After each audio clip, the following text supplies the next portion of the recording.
السلام عليكم ورحمة الله وبركاته. الحمد لله على إحسانه والشكر له على توفيقه وامتنانه، وأشهد أن لا إله إلا الله وحده لا شريك له تعظيما لشأنه، وأشهد أن نبينا محمدا عبده ورسوله الداعي إلى رضوانه. اللهم صل وسلم على نبينا محمد وعلى آله وأصحابه وبارك وسلم. رب اشرح لي صدري ويسر لي أمري واحلل عقدة من لساني يفقهوا قولي. اللهم انفعنا بما علمتنا وعلمنا ما ينفعنا وزدنا علما. Para jemaah yang mudah-mudahan dimuliakan dan dirahmati oleh Allah Azza wa Jalla, puji dan syukur senantiasa kita panjatkan kepada Allah Subhanahu wa taala atas segala limpahan nikmat dan karunia yang telah Allah Subhanahu wa taala berikan kepada kita semua. Terkhusus nikmat iman dan Islam, begitu pula nikmat kesehatan dan kesempatan. Alhamdulillah, ya sampai saat ini, sampai detik ini masih kita rasakan, masih kita miliki. Maka sudah semestinya, bahkan kewajiban bagi kita untuk terus berusaha mengisi hari-hari kita menggunakan kesempatan nikmat umur yang Allah masih berikan kepada kita ini untuk memperbanyak amal saleh, untuk memperbanyak ketaatan kepadanya. Dan jangan kita tertipu ya dengan nikmat sehat dan nikmat hidup yang Allah masih berikan kepada kita ini. Sebagaimana Rasulullah sallallahu alaihi wasallam bersabda, "Ni'matani maghbunun bihima katsirun minan nas, as-sihhatu wal faragh." Bahwasanya ada dua nikmat yang banyak orang yang tertipu dengannya. Itu nikmat sehat dan nikmat waktu luang. Ya seringkali kita pas sehat ya itu malas-malasan beribadah. Ketika sakit, baru nyadar diri. Ya baru berandai-andai. Seandainya dulu pas sehat-sehatnya, ya di sana saya perbanyak ibadah. Sekarang sudah enggak mampu lagi. Ya kondisi sudah sakit-sakitan dan seterusnya. Ya, begitu pula dengan nikmat waktu luang. Kadang sering kita tertipu. Ketika sibuk baru nyadar diri. Ya begitu pula dengan nikmat hidup ini. Ya Rasulullah sallallahu alaihi wasallam menyebutkan ightanim khamsan qabla khamsin. Gunakan 5 hal sebaik mungkin sebelum datang 5 hal. Di antara yang beliau sallallahu alaihi wasallam sebutkan adalah hayataka qabla mautik.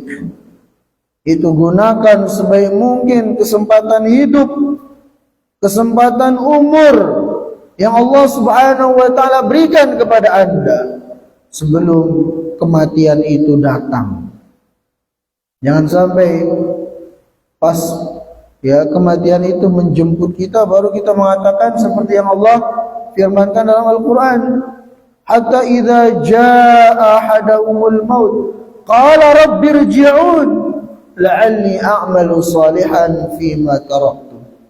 Yang artinya tatkala kematian itu sudah datang menjemput mereka, maka mereka pun baru mengatakan, ya seandainya saya ini diundur waktu matinya ini, ya seandainya saya bisa dikembalikan ke dunia supaya saya bisa mengerjakan amal soleh yang dulu tidak saya lakukan.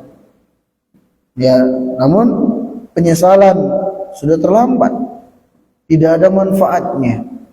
Maka oleh karena itu ya para jamaah yang ulun muliakan, mari kita yang masih diberikan kesempatan umur oleh Allah Azza wa Jalla, kita berusaha gunakan semaksimal mungkin dalam ketaatan kepadanya, untuk berbekal dengan ketakwaan, karena sebaik-baik bekal menuju negeri akhirat adalah ketakwaan. Allah Subhanahu wa taala berfirman, "Wa tazawwadu fa inna khairaz zadi taqwa." Yang artinya, dan berbekallah kalian, dan sungguh sebaik-baik bekal adalah ketakwaan kepada Allah Subhanahu wa taala. Nah, para jamaah yang Allah muliakan, pada kesempatan ini kita akan lanjutkan pembahasan kita dari kitab Riyadhus Shalihin. Kita akan masuk bab baru, yaitu bab Fadlul Hubbi Fillah wal Hathu Alaih. Jadi bab tentang keutamaan saling mencintai karena Allah, wal Hathi Alaih, dan anjuran atasnya. Nah, di sini Syekh memberikan muqaddimah dalam bab ini. Beliau mengatakan, al-hubbu wal bughdu fillah min babin azim min abwabil khairi fil akhirah. Sesungguhnya mencintai karena Allah, membenci karena Allah, itu adalah satu bab yang agung yang akan mendatangkan bagi seseorang kebaikan di dunia dan di akhirat. Wa sababun fi syu'uri bihalawatil imani fid dunya. Dan juga kita mencintai saudara kita karena Allah, ini akan menjadi sebab seseorang akan bisa merasakan manisnya iman. Sebagaimana nanti kita akan bacakan dalil-dalilnya. Kemudian kata beliau, wal mar'u qad yuhibbu akhara limali. Sebagian orang kadang dia mencintai, senang kepada saudaranya gara-gara saudaranya itu kaya. Ya, senang sama kawannya gara-gara kekayaan. Au jamali, atau karena kecantikan, ya karena kegantengan. Au hasabi, atau dia mencintai saudaranya karena jabatan, kedudukan saudaranya. Au sinni, atau karena umur. Au maslahah syakhsiyah, atau kepentingan pribadi, kepentingan dunia. Ya, wa kullu hadha ad-dawafi' wal amra wal a'rad mamqutatun fil Islam alladhi haddada ad-dafi' lil hubbi wal bughd wad din.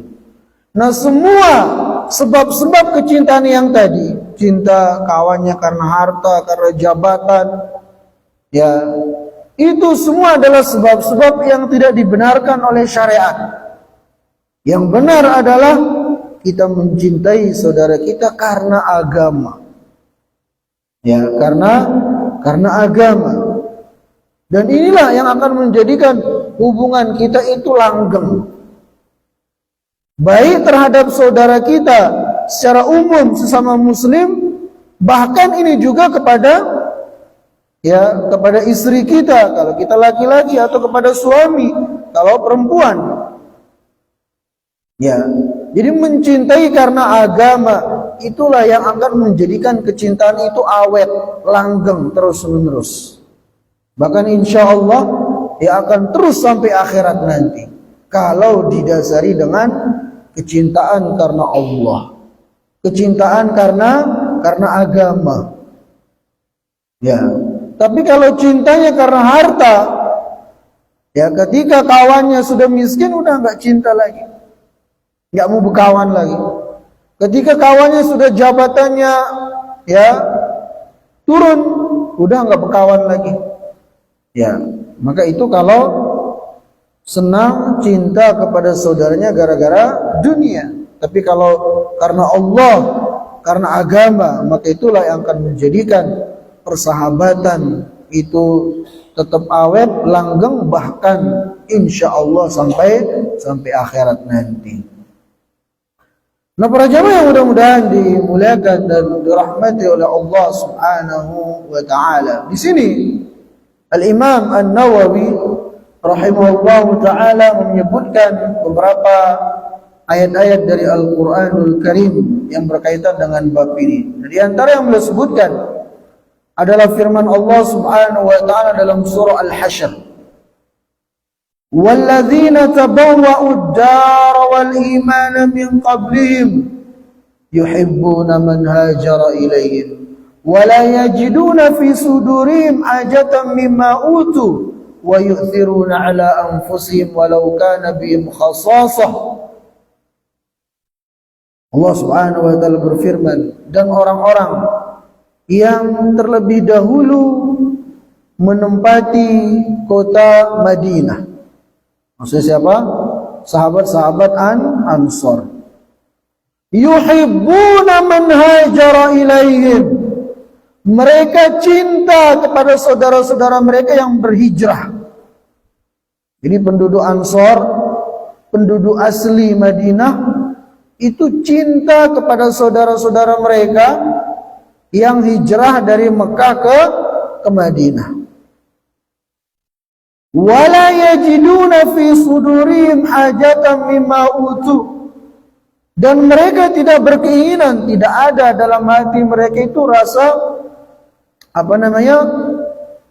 berkeinginan atas apa yang Allah Subhanahu wa taala berikan kepada saudara-saudara mereka dari kalangan muhajirin. Wa yu'thiruna ala anfusihim walau kana bihim khasasah. Bahkan penduduk Ansor, penduduk asli kota Madinah itu lebih mendahulukan saudara mereka dari kalangan muhajirin walaupun mereka sendiri membutuhkan. Jadi ini sifatnya para sahabat, khususnya kaum Ansor, penduduk asli kota Madinah. Ketika saudara-saudara mereka, sahabat dari Mekah, hijrah ke Madinah dalam rangka menyelamatkan iman mereka, karena di Mekah mereka disiksa, mereka hijrah ke Madinah, maka penduduk Madinah menerima saudara-saudara seiman mereka dengan sepenuh hati. Ya, bahkan mereka mengutamakan saudara mereka dibanding diri mereka sendiri. Maka dikisahkan dalam hal ini, ya, Rasulullah SAW kan ketika hijrah ke Madinah, apa yang beliau SAW lakukan selain membangun masjid? Yang beliau lakukan adalah mempersaudarakan antara sahabat-sahabat muhajirin dan Ansor. Muhajirin sahabat yang hijrah dari Mekah ke Madinah, Ansor sahabat asli penduduk Madinah, dipersaudarakan. Ya, supaya apa? Supaya saudara Ansor ini menolong saudaranya muhajirin, sesama muslim. Karena kan yang hijrah ke Madinah ini nggak bawa apa-apa, ya, cuman bawa imannya saja. Maka Nabi SAW mempersaudarakan. Nah, di antara yang Rasulullah SAW persaudarakan adalah Abdurrahman bin Auf dari kalangan muhajirin dengan, kalau kada salah, Abdullah bin Rabi'ah dari kalangan Ansor. Ya. Nah, setelah dipersaudarakan oleh Nabi SAW dua sahabat ini, apa kata sahabat Ansor ini kepada Abdurrahman bin Auf? Kata dia, wahai Abdurrahman saudaraku, sekarang kita ini sudah dipersaudarakan oleh Nabi SAW. Maka sekarang engkau lihat dari hartaku. Ya, silakan, apa yang kau inginkan kau ambil. Ya, bahkan kita bagi dua, engkau separuhnya, saya separuhnya. Kata sahabat Ansor ini. Bahkan dia mengatakan apa? Dia mengatakan, aku punya istri dua. Ya, mana yang kau inginkan aku akan ceraikan, dan nanti kalau sudah habis masa iddahnya silahkan kau nikahi. Sampai seperti itu, bayangkan kecintaan Ansor kepada saudaranya muhajirin. Ya, tapi Abdurrahman bin Auf pun ya tidak mau begitu saja. Beliau cuma mengatakan, wahai saudaraku, aku tidak menginginkan hal itu. Tolong engkau tunjukkan kepadaku pasar. Ya, maka ditunjukkan di sana Abdurrahman bin Auf mulai dari nol berbisnis hingga beliau menjadi sahabat yang kaya raya. Nah, seperti itu. Ya, para jamaah yang dimuliakan, gambaran bagaimana kecintaan para sahabat dahulu ya dengan saudaranya, khususnya kecintaan kaum Ansar kepada kaum Muhajirin. Ya, ini yang semestinya kita contohi. Ya, bahkan ya dalam kondisi genting sekalipun itu mereka tetap mendahulukan saudara mereka. Ya, saking cintanya kepada saudaranya. Dikisahkan dalam perang Yarmuk. Ya, perang Yarmuk. Perang Yarmuk ini terjadi pada saat khalifah itu adalah Abu Bakar As-Siddiq. Rasulullah SAW sudah meninggal. Nah, dalam perang Yarmuk ini selesai peperangan, dikumpulkanlah sahabat-sahabat yang terluka parah. Nah, ada seorang yang menceritakan, ya dia tugasnya ngasih minum, khususnya kepada sahabat-sahabat yang sudah terluka itu. Nah, kata dia menceritakan, ya aku hendak mengasih minum kepada salah seorang dari mereka. Ya, ketika dia hendak minum, dia mendengar saudara di sampingnya kesakitan dan haus ingin minum, maka dia mengatakan, sudah dahulukan dia, kasih dia minum dulu. Ya, kasih saudaraku di sebelah ini minum dulu. Padahal dia sendiri ingin sekali minum. Maka kata yang ingin ngasih minum ini pindah kepada yang lain.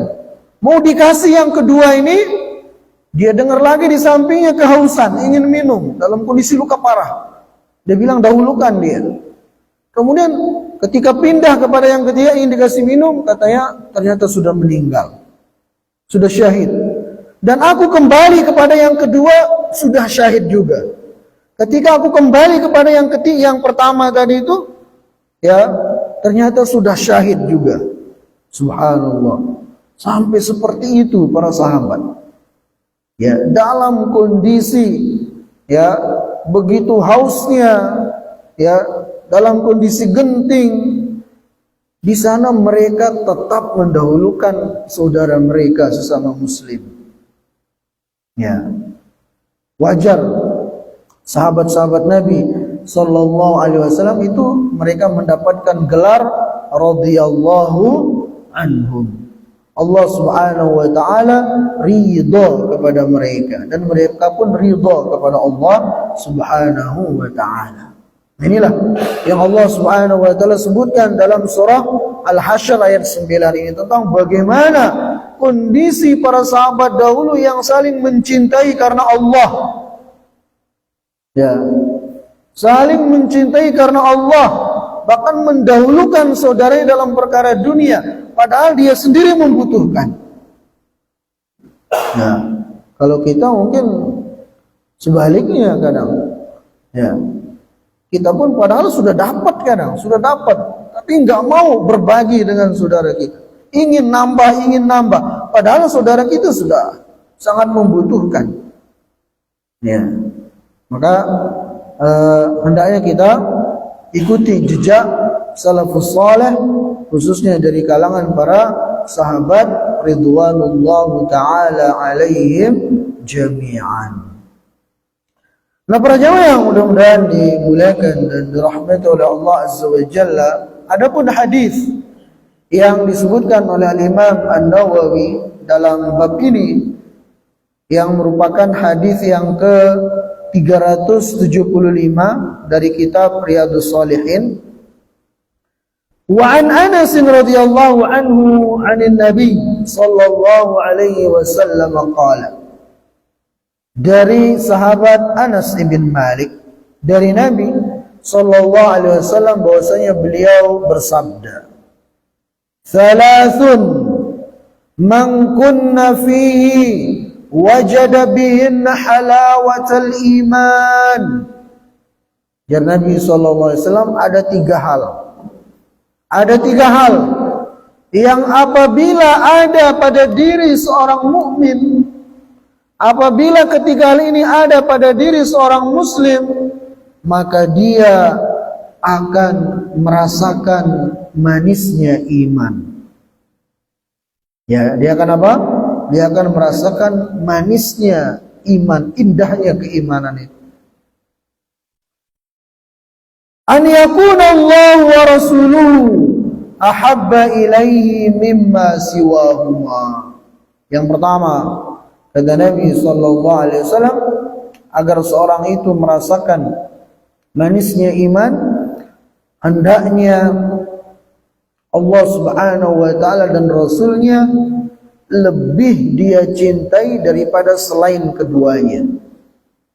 Ya, ini yang pertama yang semestinya ada pada diri seorang mukmin agar dia merasakan manisnya iman. Itu hendaknya Allah Azza wa Jalla, hendaknya Nabi Muhammad SAW itu lebih dia cintai daripada selain keduanya. Ya, makanya dalam kecintaan itu urutannya apa? Pertama, cinta kepada Allah. Ya, kemudian baru cinta kepada Rasulullah sallallahu alaihi wasallam, baru cinta kepada selain mereka. Ya, dari orang tua, anak-anak, istri, keluarga dan seterusnya. Itu urutan cinta yang seharusnya ada pada diri setiap muslim supaya dia merasakan manisnya iman. Kemudian yang kedua, wa an yuhibbal mar'a la yuhibbu illa lillah. Nah, ini poin pembahasan kita. Bahwasanya jika seseorang itu ingin merasakan manisnya iman, setelah dia lebih mencintai Allah dan Rasulnya dibanding selain keduanya, adalah hendaknya dia mencintai saudaranya sesama muslim, la yuhibbuhu illa lillah, di mana dia tidaklah mencintai saudaranya melainkan karena Allah. Ya, jadi dia mencintai saudaranya karena Allah Subhanahu wa ta'ala, bukan karena harta, bukan karena jabatan, bukan semata-mata karena kegantengan, kecantikan, tapi karena Allah. Ya, karena agama. Nah, ini yang kedua, jika kita ingin merasakan manisnya iman, cintai saudara kita karena Allah. Cintai ya saudara kita karena agama. Begitu pula dengan keluarga kita. Bahkan istri kita sekalipun. Ya, mencintai itu bukan karena kecantikan, tapi karena agama, karena akhlaknya. Ya, makanya ini khususnya bagi yang masih bujang, Rasulullah SAW menyebutkan bahwasanya dalam mencari ya istri itu, kata beliau, fadfar bidzatiddin taribat yadak. Carilah wanita yang bagus agamanya, karena kalau tidak maka tanganmu akan berdebu. Ini pesan dari Rasulullah SAW. Karena kalau kecantikan itu akan pudar. Ya memang perlu, tapi kecantikan itu enggak akan selama-lamanya. Ya, begitu pula harta benda. Tapi kalau agama, akhlak, maka itulah yang akan menjadikan rumah tangga yaitu langgeng, awet dan semacamnya. Ketika seorang itu saling mencintai karena Allah, saling mencintai karena agama. Kemudian yang ketiga, agar seseorang merasakan manisnya iman, kata Nabi SAW adalah wa an yakraha an ya'uda fil kufri ba'da an anqadhahu Allah minhu. yakni hendaknya dia membenci untuk kembali kepada kekufuran setelah Allah Subhanahu wa taala menyelamatkan dia darinya, kama yakrahu an yuqdafa finnar, sebagaimana dia benci untuk dicampakkan, untuk dilemparkan ke dalam api neraka. Ya, ini dia yang ketiga. Agar kita merasakan manisnya iman, hendaknya kita membenci kekufuran.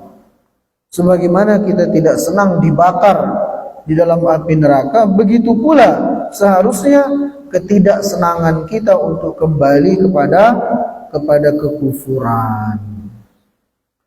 Hadis ini sahih, diriwayatkan oleh Imam Bukhari dan Muslim. Nah, para jamaah yang mudah-mudahan dimuliakan dan dirahmati oleh Allah Azza wa Jalla, di sini Syekh menyebutkan beberapa kesimpulan yang bisa kita ambil dari hadis yang kita bacakan tadi. Yang pertama, kata beliau, takunu halawatul iman bistilzad bit-ta'at war-raghbati fiha wa ithariha 'ala syahwatin nafs. Jadi, apa yang dimaksud dengan merasakan manisnya iman? Kata beliau, merasakan manisnya iman itu maksudnya adalah seorang akan merasakan lezatnya, nikmatnya ketaatan. Itu maksud merasakan manisnya iman. Jadi ketaatan itu begitu nikmat ketika dia mengamalkan dan melakukannya. Ya. Waraghbati fiha, dan selalu semangat untuk melakukan ketaatan itu. Wa ithariha 'ala syahwatin nafs, dan dia selalu mendahulukan ketaatan itu dibanding hawa nafsunya. Ini yang dimaksud dengan merasakan manisnya iman. Ya, jadi melakukan ketaatan itu sesuatu yang begitu indah, begitu lezat baginya, dan selalu bersemangat untuk melakukannya, dan selalu mendahulukannya dibanding syahwatnya untuk melakukan dosa dan maksiat. Ini maksud dari merasakan manisnya iman. Kemudian faedah yang kedua dari hadis ini, bahwasanya yang bagi an yuhibbal mar'u Allah wa rasulahu akthar min walidihi wa waladihi wa nafsihi wan nasi ajma'in. Bahwasanya wajib bagi seorang muslim, wajib bagi seorang mukmin untuk mencintai Allah dan Rasulnya melebihi kecintaannya kepada orang tuanya, kepada anak-anaknya, kepada istrinya, kepada keluarganya, bahkan kepada seluruh manusia. Sebagaimana kita sebutkan tadi. Ya, harus Allah Subhanahu wa taala yang paling kita cintai. Sehingga kalau berbenturan antara kehendak Allah dengan keinginan orang yang kita cintai dari manusia, kita akan mendahulukan kehendak Allah. Ketika berbenturan antara perintah Allah dengan keinginan manusia, maka kita akan mendahulukan perintah Allah karena Allah yang lebih kita cintai. Contoh misalnya, ketika seorang suami, istrinya merengek kepada dia, misalnya nyuruh dia untuk melakukan hal-hal yang diharamkan oleh Allah Azza wa Jalla, demi misalnya untuk bisa membeli sesuatu yang diinginkan oleh istrinya. Suaminya disuruh misalnya disuruh jual narkoba misalnya supaya cepat dapat duit bisa beli mobil misalnya. Istrinya merengek terus. Di sini kan berbenturan antara permintaan istrinya dengan larangan dari Allah Subhanahu wa taala. Orang kalau Allah Subhanahu wa taala lebih dia cintai, maka dia tidak akan mengikuti ya permohonan atau keinginan dari istri, karena Allah yang paling dia dahulukan. Ya. Karena Allah Subhanahu wa taala yang paling dia cintai. Begitu pula kemudian Rasulullah sallallahu alaihi wasallam. Nah, jadi para jamaah yang ulun muliakan, yang kedua kata beliau di sini, hendaknya Allah dan Rasulnya itu lebih kita cintai dari siapapun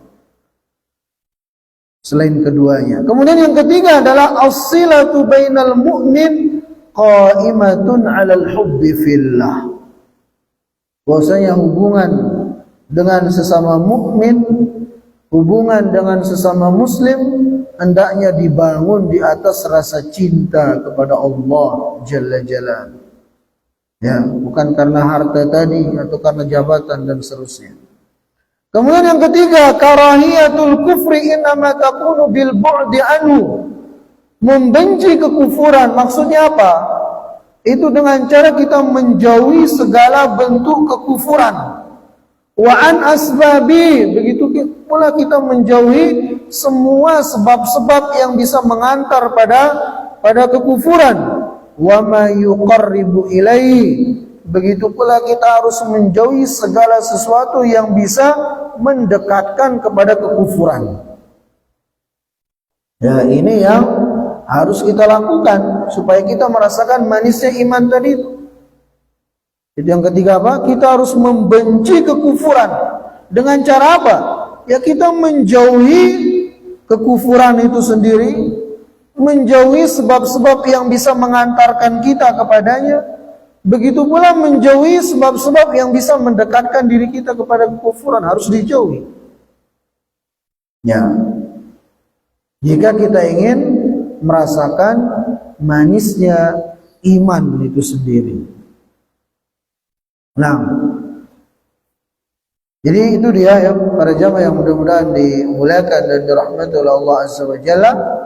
Hadis yang pertama dalam bab ini tentang 3 hal yang harus ada pada diri seseorang agar dia merasakan manisnya iman. Kemudian hadis yang kedua, itu hadis yang ke-376 dari kitab Riyadhus Shalihin, yang kedua dalam bab ini.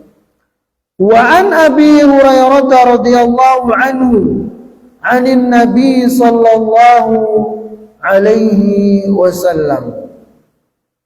Dari Abu Hurairah radhiyallahu taala anhu, dari Nabi sallallahu alaihi wasallam, bahwasanya beliau bersabda, sab'atun yudhilluhumullahu fi dhillihi yauma la dhilla illa dhilluh. Dari Nabi SAW ada 7 orang, ada 7 golongan orang yang nanti di hari kiamat itu di padang mahsyar, ketika matahari cuma 1 mil dekatnya, sehingga manusia kepanasan, sampai disebutkan oleh Nabi SAW dalam riwayat yang lain, ada yang keringatnya sampai mata kaki, ada yang sampai lutut, ada yang sampai perutnya, ada yang hampir tenggelam dengan keringatnya sendiri. Manusia kepanasan di padang mahsyar. Nah, Rasulullah SAW mengabarkan ada 7 golongan yang akan dinaungi oleh Allah Subhanahu wa taala di padang mahsyar itu. Yang dimana pada saat itu tidak ada naungan kecuali naungan dari Allah Subhanahu wa taala. Nah, hendaknya kita berusaha untuk menjadi bagian dari 7 golongan yang kita akan sebutkan ini. Ya. Jadi ulang-ulangi, Rasulullah SAW bersabda, sab'atun, ada 7 golongan, yudhilluhumullah, yang Allah Subhanahu wa taala akan naungi fi dhilli, di bawah naungannya, yauma la dhilla illa dhilluh, di mana pada saat itu tidak ada naungan kecuali naungan dari Allah. Sehingga ketika orang-orang kepanasan, dianya adem, ya, karena dinaungi oleh Allah. Siapa mereka 7 golongan ini? Pertama adalah imamun adilun. Pemimpin yang adil. Ya, pemimpin di sini umum. Ya, mulai dari presiden, gubernur, bupati, ya, camat, kepala desa, bahkan sampai kita sebagai kepala keluarga. Jika kita ingin mendapatkan naungan, jadilah pemimpin yang adil. Ya, tidak zalim kepada orang-orang yang kita pimpin. Ya, memberikan hak mereka sepenuhnya. Ini kalau mau mendapatkan naungan. Tapi kalau zalim, ya jangan harap dinaungi. Bahkan terancam neraka. Rasulullah SAW bersabda, "Man yastar'ihi Allahu ra'iyatan, thumma yamut, wa huwa ghashun li ra'iyati, illa harramallahu alaihi al-jannah." Na'udzubillah. Kata Nabi SAW, barang siapa yang Allah berikan amanah kepemimpinan,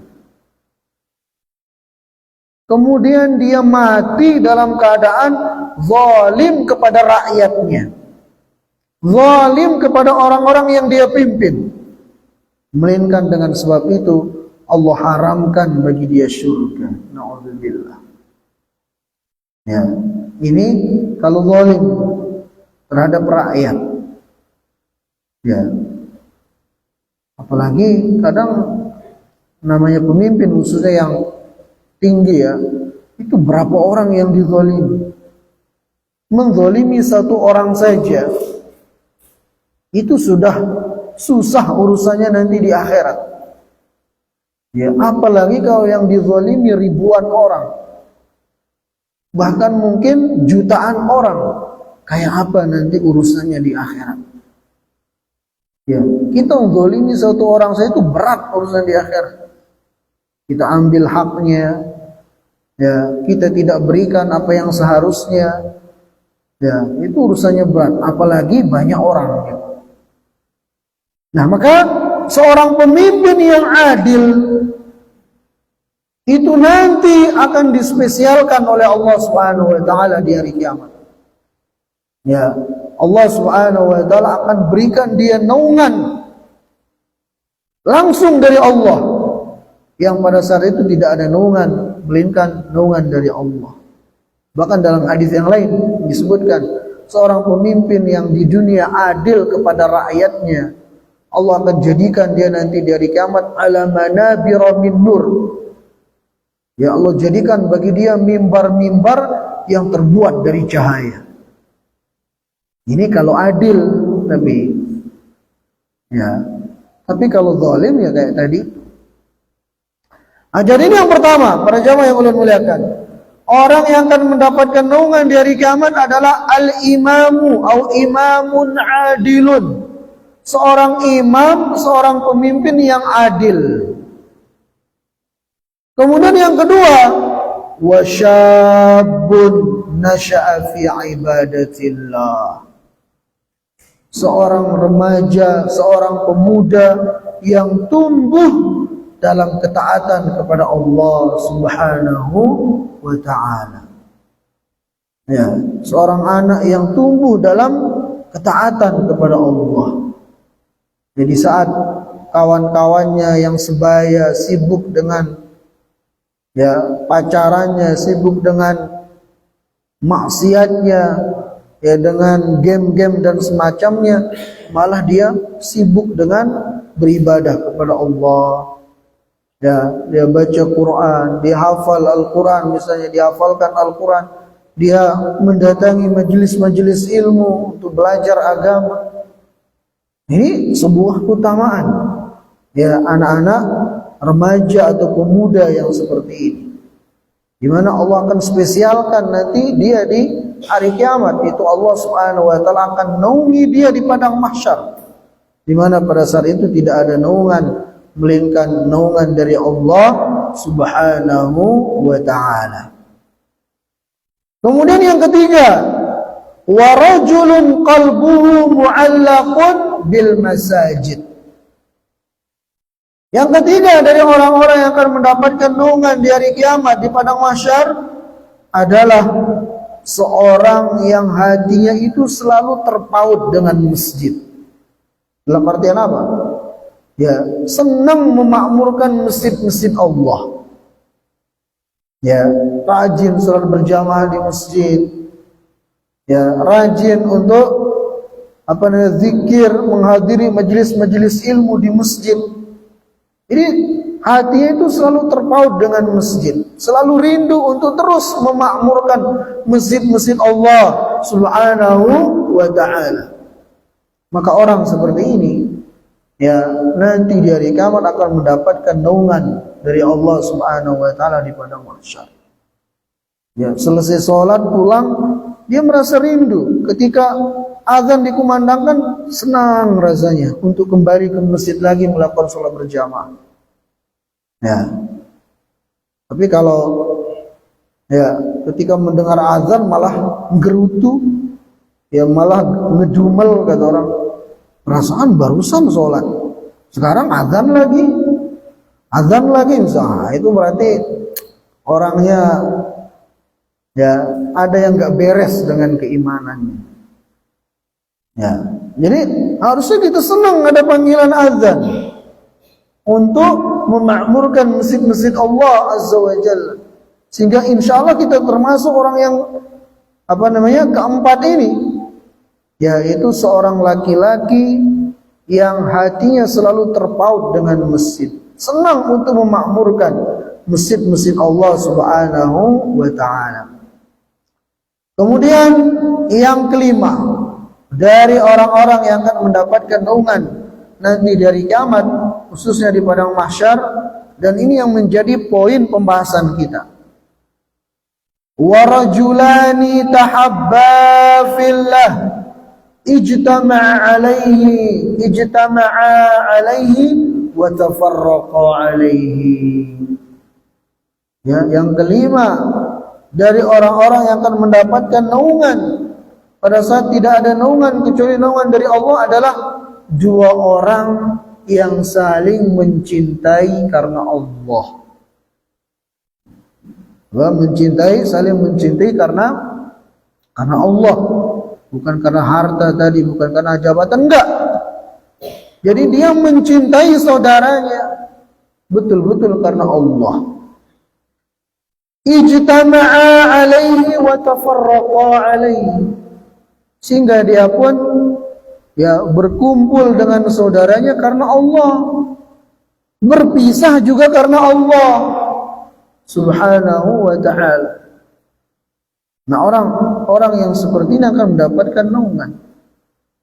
Ya, yang dia saling mencintai karena Allah, berpisah dan berkumpul karena Allah, bukan karena selainnya. Makanya kita ya para jamaah yang Allah muliakan, wajib ya semestinya bagi kita untuk membangun kecintaan kita kepada saudara kita, kepada keluarga kita itu karena Allah, ya, bukan karena yang lainnya, sehingga kita akan mendapatkan keutamaan ini. Kemudian yang keenam dari orang-orang yang akan mendapatkan naungan nanti di hari kiamat, wa rajulun da'athu imra'atun zatu husnin wa jamalin faqala inni akhafullah. Itu seseorang yang diajak bermaksiat oleh seorang wanita. Kalau ini berat namanya, diajak maksiat oleh seorang wanita, dan wanita ini bukan wanita sembarangan. Zatu mansibin wa jamal. Wanita ini adalah wanita yang cantik dan memiliki kedudukan yang tinggi. Ya. Diajak bermaksiat. Tapi apa yang dia katakan? Dia mengatakan inni akhafullah. Aku takut kepada Allah. Ya. Perempuannya sudah nawarin diri, sudah cantik, ya, berharta, jabatannya tinggi, nawarkan diri.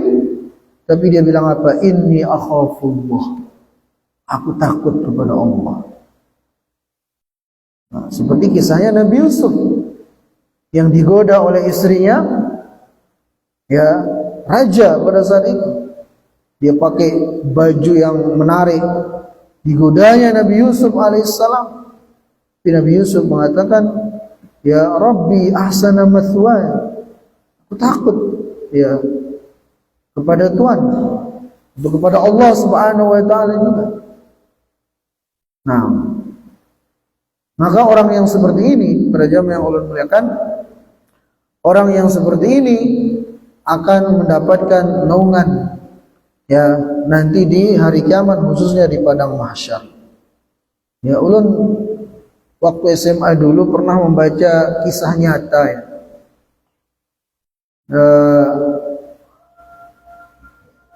Kisah ada seorang pemuda yang dia jualan baju, pemuda soleh, jualan baju. Jadi dari rumah ke rumah, door to door, pintu ke pintu, jualan baju nawarin. Suatu ketika, ya, dia mendatangi sebuah rumah untuk ditawarkan baju, untuk menawarkan baju jualan. Sekalinya dia dipaksa masuk rumah, kemudian dikunci pintu oleh wanita penghuni rumah. Dan gak ada yang di dalam kecuali mereka berdua. Kemudian si wanita itu bilang apa? Kalau engkau tidak mengikuti kemauanku itu untuk bermaksiat, aku akan teriak mengatakan kamu ini maling atau perampok, sehingga orang akan datang memukulimu, mengejarmu dan seterusnya. Kata pemuda ini, cari celah dia. Kata dia, ya sudah, tapi izinkan saya ke kamar mandi dulu. Maka diizinkan oleh si wanita itu. Dengan ketika di kamar mandi, dia buang air besar, kemudian dibaluri tubuhnya dengan kotorannya. Kemudian keluar dari kamar mandi, pastinya wanita itu jijik, langsung mengusir dia keluar. Ya, itu dia lakukan demi untuk menyelamatkan agamanya. Ya, kalau kita kada tahu kayak apa yang terjadi, ya. Subhanakallahumma bihamdika asyhadu an la ilaha illa anta astaghfiruka wa atubu ilaik. Assalamualaikum warahmatullahi wabarakatuh.